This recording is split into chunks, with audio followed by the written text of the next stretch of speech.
Jangan lupa like, comment, and subscribe channel YouTube TVRI Bengkulu dan nyalakan lonceng notifikasinya.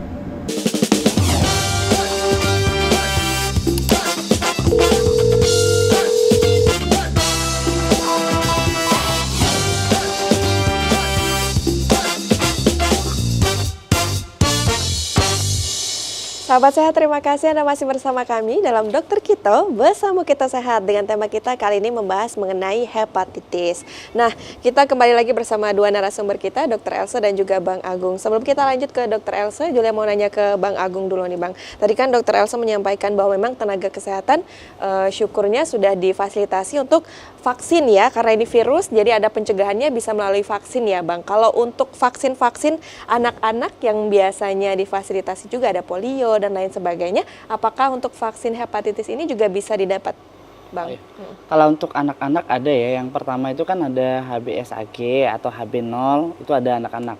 Tapi kalau untuk yang orang dewasa di puskesmas kita untuk saat ini Kementerian Kesehatan memberikan vaksin ini untuk petugas kesehatan gitu. Terutamanya kita yang di Paskes pelayanan tingkat pertama di puskesmas, jadi bertahap. Semuanya misalnya ada tahap pertama, di list dulu berapa staf yang ikut untuk dosis pertama gitu untuk suntik hepatitis. Tapi kalau untuk di luar dari jangkauan misalnya Paskes pelayanan tingkat pertama, mungkin untuk orang dewasa boleh melakukan vaksin secara mandiri gitu. Tetap bisa dilakukan vaksin, memang secara mandiri tapi bisa ya, bisa. Ada vaksinnya juga. Baik, terima kasih Bang Agung. Dr. Elsa mungkin bisa kita lanjutkan, silakan. Sedikit lagi ya. Yang boleh slide-nya. Iya. Jadi memang yang paling banyak itu hepatitis B ya di Indonesia ya Dok? Betul. Kalau kita bicara paling banyak B sama C tadi ya. B sama C. Nah, kita masuk ke ini ya. Nah, sebenarnya sih ini untuk memberitahu sebenarnya ya. Jadi kalau untuk orang-orang dewasa biasanya kan dia banyak yang asimptomatik, tidak menunjukkan gejala. Tetapi hati-hati, dia beberapa tahun ke depan dia bisa menyebabkan penyakit yang lebih parah atau lebih fatal. Kita lihat di sini ya.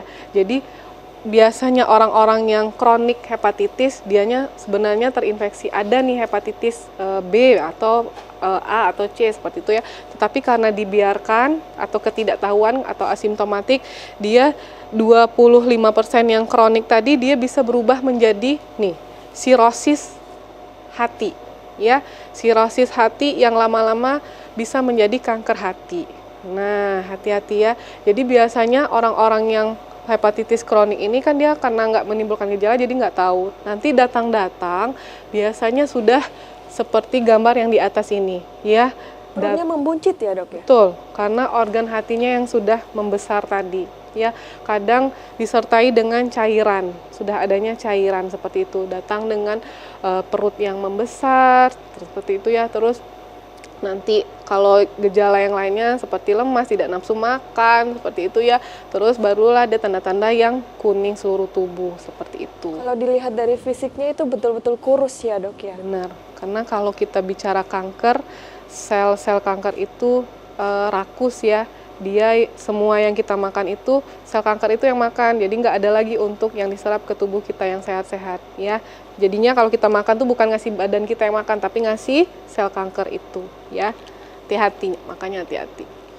Jadi apa yang harus dilakukan ya, kalau individu yang beresiko ya, ada atau tidak adanya gejala, seharusnya melakukan cek ya, cek untuk pemeriksaan hepatitis ini.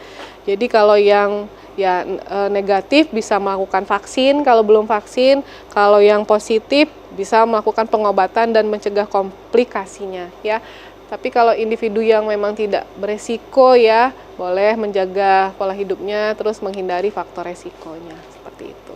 Oke, selesai. Baik, terima kasih Dr. Elsa. Nah ini sebelum kita lanjut ke Bang Agung, Gila mau tanya ke Dr. Elsa mengenai tadi kan kalau ada yang asimptomatik ya, yang tidak tahu atau tidak ada gejala, tiba-tiba ada hepatitis. Nah tadi kan kalau kita bicara masalah virus kan berarti kalau ada kaitannya dengan imunitas. Betul. Beberapa penyakit yang Julia tahu dengan imunitas yang cukup tinggi, mungkin virusnya tetap menempel tapi pada dirinya tidak mempengaruhi atau merusak apa yang ada di dalam tubuh, tapi bisa menulari ke yang lain. Nah, kalau hepatitis ini seperti apa, Dok? Apakah dengan imunitas yang tinggi sekalipun dia akan tetap memakan atau menjadikan penyakit itu sebuah penyakit hepatitis itu tadi? Iya, jadi kalau prinsipnya sama dengan penyakit virus-virus yang lain ya. Kita bilangnya dia bisa dalam kondisi yang dorman atau tidur ya. Tetapi kalau bedanya dengan hepatitis ini, dia memang secara kronik dia bisa menggerogoti organ hati ini. Jadi mungkin sekarang belum ada menimbulkan gejala, tetapi biasanya 15 tahun atau 10 tahun akan datang, dia bisa berubah menjadi sirosis hepatis. Sirosis hepatis dulu nih. Jadi sirosis hepatis yang sebenarnya manifestasinya mirip-mirip ya dengan hepatitis yang belum sirosis seperti itu. Tetapi kalau sirosis mungkin nanti prognosisnya akan lebih jelek. Kalau dia baru hepatitis aja angka kesembuhannya bisa 100%. Ya, apalagi yang belum yang asimptomatik, dia penyembuhannya bisa 100% dengan pengobatan yang baik dan benar. Seperti itu. Baik, terima kasih dokter. Nah, kita langsung lanjut ke Bang Agung ya. Silakan Bang Agung. Oke. Baik, kita lanjut. Nah, sebelumnya ini udah dibahas ya. Baik, kita mulang secara umumnya sebenarnya ya. Pada umumnya gejala tadi udah dijelaskan Dokter Else, yang pastinya untuk pemirsa TPRI, kalaupun udah berisiko fatal ataupun memang kondisi tubuhnya kuning atau bagian matanya kuning, itu pasti udah dipastikan bahwasannya pasien tersebut atau orang tersebut terkena penyakit hepatitis gitu. Jadi bisa dilihat ya secara fisik bahwa itu sudah parah sekali, ditandai dengan kuning di mata dan di tubuh juga ya Bang ya? Betul sekali. Oke, lanjut. Nah, ini udah disinggung sedikit sama Dokter Else ya, bahwasannya ini ada kalau penyakitnya tidak segera ditangani akan berakibat juga ke komplikasi. Nah, komplikasi ini jadi bisa menyebar ke penyakit yang lain, lebih bahaya lagi ya. Jadi bisa pertama jadi kena gagal hati, oke, yang ini fibrosis hati udah disinggung sedikit tadi sama Dokter Else, bisa juga berakibat ke kanker hati dan penyakit mental. Jadi ini lebih bahaya lagi nih keempat penyakit ini ya. Bahwasannya kalau udah kena penyakit hepatitis tadi, kalau udah segera ditangani dengan baik bisa sembuh, akan tetapi kalau tidak menjaga pola makan yang sehat atau pola hidup yang sehat akan bisa berakibat penyakit tersebut fatal dan bisa datang lagi ke kitanya gitu. Tapi kalau memang tidak segera ditangani bisa berakibat ke komplikasi keempat penyakit ini gitu ya. Berarti kalau sudah dideteksi dini, kemudian sudah terdeteksi ada penyakitnya, semakin cepat diobati berarti bisa sembuh ya penyakit Bisa. ini ya Bang ya? Sangat bisa. Akan tetapi tetap harus mengikuti anjuran dari dokter gitu ya. Karena dia bisa ngulang lagi ya Bang ya? Betul, kalau memang orang di sekitarnya ada yang terkena penyakit hepatitis atau dia tidak melakukan pola hidup yang sehat, bisa berakibat juga terkena penyakit hepatitis balik lagi gitu. Baiklah. Ya. Baik. Oke. Sebelum kita lanjut, kita jeda dulu ya Bang ya? Oke, baik. Baik, pemirsa jangan kemana-mana, tetap bersama kami dalam Dokter Kito, bersama kita sehat.